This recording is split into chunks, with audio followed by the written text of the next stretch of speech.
और एक निवेदन आप सबसे करूंगा, जिसके घर में क्लेश ज्यादा मचता हो, बहुत ज्यादा क्लेश मच रहा हो, बहुत ज्यादा झगड़े होते हो, बहुत ज्यादा, तो महाराज शंकर भगवान पर थोड़ा सा चावल एक कटोरी में गला लो, थोड़ा सा चावल गलाओ, गलाकर उसको पीस लो, पीस कर उस चावल में थोड़ा सा चंदन, थोड़ी सी हल्दी डाल लो, उसका उपटन तैयार करो। बुधवार के दिन, कोई भी बुधवार, शंकर जी के मंदिर में जाकर शंकर भगवान के शिवलिंग पर उस चावल का लेपन करो। 7 लोटा पानी, मात्र 7 लोटा पानी शंकर को समर्पित करो, शिव को समर्पित, अपनी कामना कर कर अपना भाव रखो। जब वापिस चलो, जिस कटोरी में से भगवान शंकर को आपने उपटन लगाया था, वही कटोरी घर लेकर आओ। घर के मूल स्थान जो भी हैं, हर हॉल में, कमरे में, उसकी एक एक बिंदी लगा दीजिए। मात्र 3 बुधवार आप कर लीजिए, आपके घर में कभी क्लेश नहीं हो सकता। भूमि का कितना भी दोष होगा, सिद्ध हो। जिस घर में रुपया आ रहा है, जा रहा है, 1 रुपए कमा रहे हो, 100 रुपए खर्च हो रहा है, घर में पैसा नहीं दिख रहा, व्यापार तो अच्छा कर रहे हो, घर में 4-4 लोग कमा रहे हैं, सब कोई मिलकर कमा रहा है, तो भी पैसा नहीं दिख रहा, तो भी धन नहीं दिख रहा, रुपया नहीं दिख रहा। महाराज, अगर धन संचिता में नहीं पड़ रहा हो, धन संचिता में नहीं आ रहा, तो महाराज शिव महापुराण की कथा कहती है, तिल्ली का लेपन, तिल्ली काले कलर की तिल को लेकर उसके साथ में थोड़ा सा चावल, और हमारे यहां चावल के साथ में चावल की धान आती है, आपको बाजार में मिल जाएगी चावल की धान, जिसको जौ का भाग अलग हो जाता है, जौ गेहूं की हो जाती है, पर चावल की धान कहते हैं उसको। इन तीनों को एक कटोरी में रख लो, तीनों को पानी में गलाना नहीं है, बस कटोरी में रख लो। महाराज, दरवाजे के नजदीक में, जब दरवाजे से अपन बाहर निकलते हैं तो उल्टे भाग में उसको रख दिया जाए। घर से 1 लोटा पानी जिसमें कच्चा दूध मिला हो, वो कटोरी शनिवार के दिन रखकर, रविवार को उठाकर ले जाकर कलश नीचे रखकर, सीधे हाथ में कटोरी रखकर शंकर जी को समर्पित कर दो। जल चढ़ा दीजिए। बाबा भोलेनाथ के जो चरण पादुका है, उस पादुका में वही तिल्ली, वही चावल का भात, वही जौ, जो आप चावल का धान बोलेंगे, धान, उसको लेकर दोनों भाग पर समर्पित कर दो। आते समय वो दोनों भाग पर चढ़ी हुई तीनों चीजें उठाकर लेकर आ जाइए। दुकान में, व्यापार में, व्यवसाय वाली जगह पर उसको रख दीजिए। कभी जिंदगी में संपदा कम नहीं होगी, संपदा बढ़ेगी। 3 रविवार आपको करना है सुख की प्राप्ति के लिए, ये भूमि के दोष को मिटाने के लिए। आपको कथा में पहले भी कहा था, बार, नक्षत्र, समय, घड़ी, पल, दिन, ये जितने भी बनाए हैं मेरे महादेव ने बनाए, मेरे शंकर ने निर्मित किए। एक एक पल, एक एक घड़ी, एक एक क्षण शिव बनाता। 4 महीने चतुर्मास के भगवान विष्णु देव सोनी एकादशी पर जब सोने जाते हैं, तो भगवान शंकर को बुलाकर कहते हैं, ये 4 महीने जितना दान, पुण्य, सत्कर्म, संकीर्तन, भजन, कीर्तन जो होगा शंकर, ये मैं नहीं करा सकता, तुम करा सकते। इसलिए चतुर्मास की शुरुआत ही श्रावण से,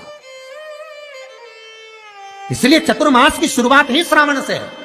शंकर कहते हैं, पहले जल में चढ़वाता हूं, पहले मैं भजन करवाता हूं, स्मरण करवाता हूं, कीर्तन करवाता हूं, जितना भजन, दान, पुण्य, स्मरण, नाम, कीर्तन जो होगा चतुर्मास के अंतर्गत, वो सब देवभाग को प्राप्त होगा। पितरों को, पूर्वजों को आहूत करो, दान करो, पुण्य करो, सत्कर्म करो, चाहे गौ माता को दो, चाहे बहन बेटी को दो, चाहे किसी भिक्षुक को कुछ दो। उस समय तुम्हारे चेहरे पर सल नहीं होना चाहिए, उस समय तुम्हारे चेहरे पर, तुम्हारी नैनों में अश्रु नहीं होना चाहिए, उस समय तुम्हारे चेहरे पर प्रसन्नता होना चाहिए।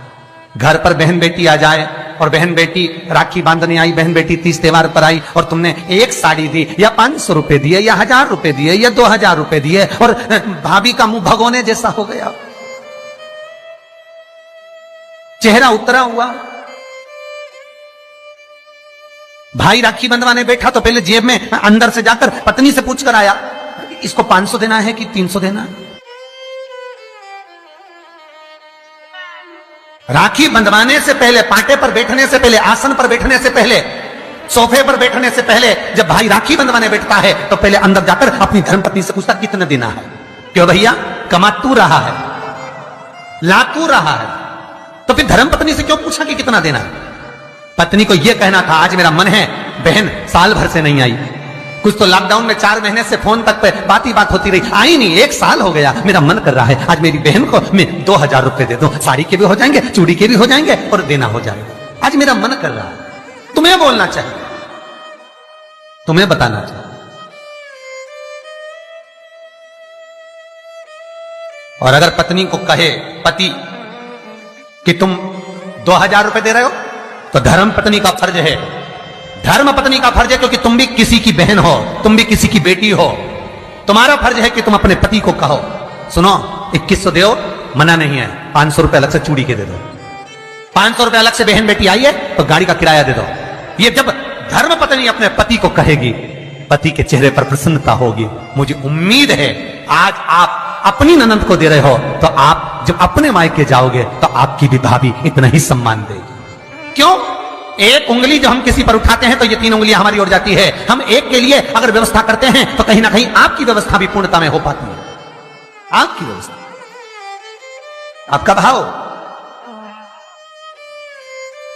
आपका आनंद, आप किसी के लिए अगर समर्पित हो रहे हो, आप किसी के लिए समर्पण कर रहे हो, आप किसी के लिए अग्रण्य हो रहे हो तो वहां से पूर्णता का अग्रण्य का भाव तुमको भी प्राप्त होगा।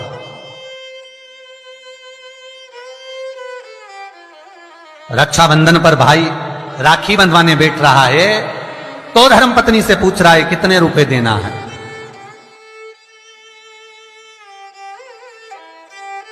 प्राण छूटने के बाद भगवान विष्णु लक्ष्मी से पूछे बता इसको नरक भेजू कि स्वर्ग? अरे बोलो तो रे भाई, भगवान विष्णु अगर अपनी पत्नी से राय ले तो, भोलेनाथ देने से पहले पार्वती से राय ले तो, इंद्र कार्य संभालने से पहले इंद्राणी से राय ले तो, ब्रह्मा ब्रह्माणी से राय ले तो, नहीं नहीं।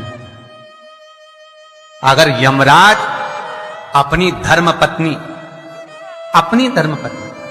दक्षिण से पूछे, ए दक्षिणा तू बता कि ये जो मरा है इसको मैं स्वर्ग भेजूं कि नरक? तो सबसे ज्यादा अगर दक्षिणा देवी बोलेगी तो एक ही बात बोलेगी यमराज की पत्नी, एक काम करिए इसको नरक भेज दो। क्यों? क्योंकि ये कभी दक्षिण मुख कर कोई काम ही नहीं करा। बोलो, दक्षिण मुख करके कौन कार्य करता है? दक्षिण मुख करके कौन पूजन करता है? दक्षिण मुख करके कौन स्मरण करता है? दक्षिण मुख करके कौन सेवा करता है? तो दक्षिणा को तो क्रोध आना चाहिए कि ये कभी मेरी ओर मुंह करके कभी भजन नहीं करा, इसने कभी मेरी ओर मुंह कर मेरे को देखा तक नहीं, कभी मेरी ओर मुख नहीं करा। तो दक्षिणा देवी तो क्रोध में आकर बोल देगी इसको नरक भेज दो। पर यमराज जब मृत्यु का दंड देता है, यमराज जब प्राणों को हरता है, अपनी पत्नी से नहीं पूछता, भगवान विष्णु लक्ष्मी से नहीं पूछते कि इसको क्या देना है, ब्रह्मा ब्रह्माणी से नहीं पूछते कि इसको क्या देना है, इंद्र इंद्राणी से नहीं पूछते कि क्या देना है, शंकर पार्वती से नहीं पूछते कि क्या देना है। तब केवल उनकी विचार धारणा, केवल वही देखा जाता है कि उसका भाव कितना, उसके भाव की सिद्धता कितनी।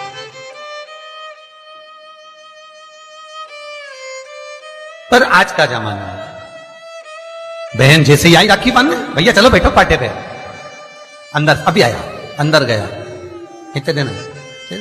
साड़ी रखी है मैंने निकाल दी है, धर्मपत्नी कहती है साड़ी निकाल दी मैंने, ये साड़ी दे देना। और सुनो, साड़ी के पास 500 रुपए रख देना, बहुत है, साड़ी भी तो देना है। और ये तूने जो अपनी ननद के साथ करा, अब तू अपने मायके जा और तेरी भाभी तेरे साथ करे तो तुझे कैसा लगेगा?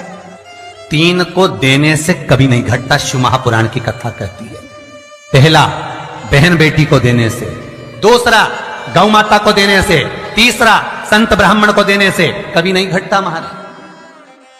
बढ़ेगा, घटेगा नहीं। बहन बेटी को देने से कभी घटता नहीं है। तुमने जो दिया उसका 4 गुना अगले साल तक तुम्हें प्राप्त हो जाएगा। गौ माता को 1 रोटी दी है, गौ माता के निमित्त से 1 रुपया निकाला है, गौ माता के निमित्त से 1 रुपया भी अगर तुमने दान करा है, पुण्य करा है, उसके निमित्त का अगले वर्ष तक यही तारीख लिख कर रखना, कितना पुण्य प्राप्त होता है, कितना फल प्राप्त होता है, कितनी लक्ष्मी प्राप्त होती है। देने से घटता नहीं है। तीसरा, संत ब्राह्मण को देने से कभी घटता नहीं है। आपने जो दिया उसका 1000 गुना आपको प्राप्त हो जाता है, 1000 गुना। श्री शिवाय नमस्तुभ्यं श्री सब्सक्राइब करें शिवाय नमस्तुभ्यं दबाएं ताकि आप श्री रहे हमारे शिवाय वीडियो से। नमस्तुभ्यं।